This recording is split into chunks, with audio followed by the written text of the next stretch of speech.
School of Biblical Studies at ang atin pong kurso na pinag-aaralan ay Homiletics 1. Ang descriptive title po niyan ay Sermon Preparation and Delivery. Bali dalawa, ano po?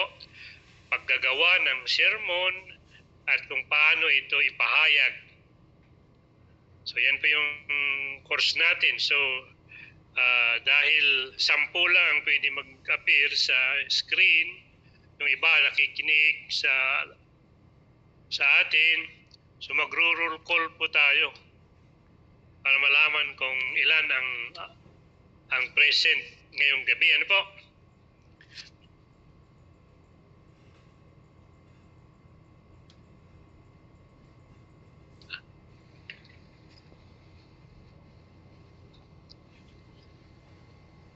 Magandang gabi po sa inyong lahat, mga kapatid. Mag-uumpisa na po tayo. Good evening po sa lahat. Ano po? Magro-roll call po ako para malaman natin kung sino yung mga present. Kasi kung minsan may mga nag-a-appear at the beginning, pero biglang mawawala, hindi ko na po alam kung natulog na or umalis na dahil hindi naman na magpapakita.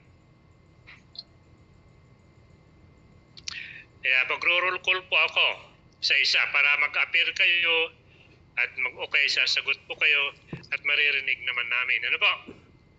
Si kapatid na Ferdinand Oclarit, present po ba?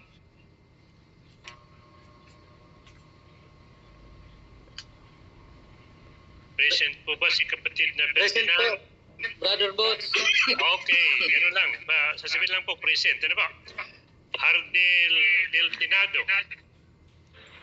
Kapatid na Hardel Del Tinado.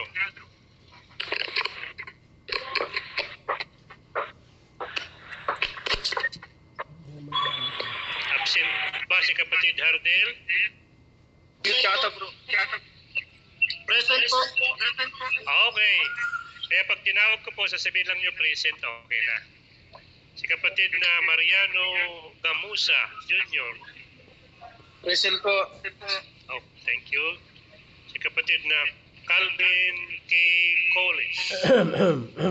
Present, Brother Butch. Present. Wala?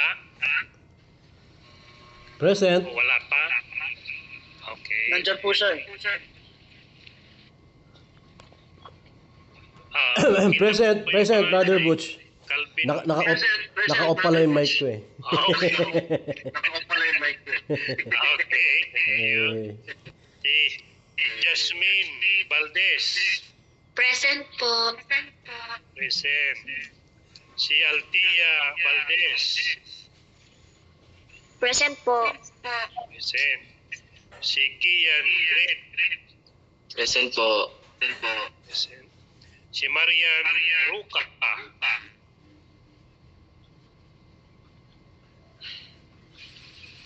Wala pa po. Wala pa dito. Wala pa.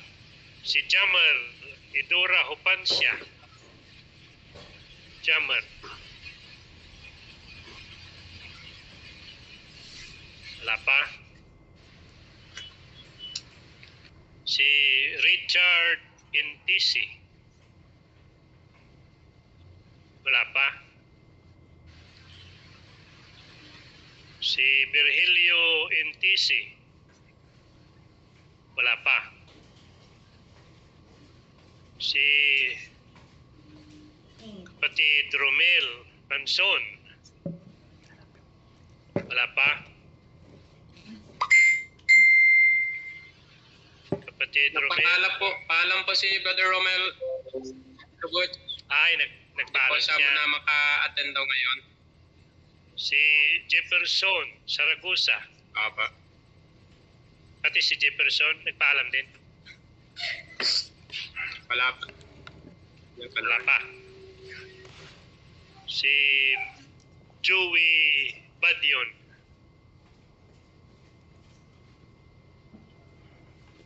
Okay.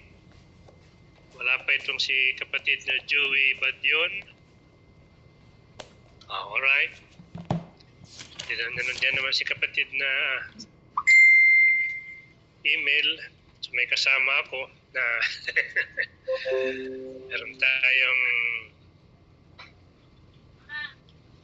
pagtatanungan. Minsan sa Tagalog, mas medyo nahirapan tayo. May assignment po tayong dapat na gawin. Ano po? Gumawa ng mid-division ng Roman adverts. Ano bang tatlo yun eh? Yung sa John 11:35, sa Philippians 4:4, and John 4:24. Ano po? Bali tatlo yan. So, gusto kong malaman kung ano ang gagamitin ninyong method of introduction plus yung main division nyo. Gaya ng sinabi ko, itong pinag-aaralan po natin, advance po ito dahil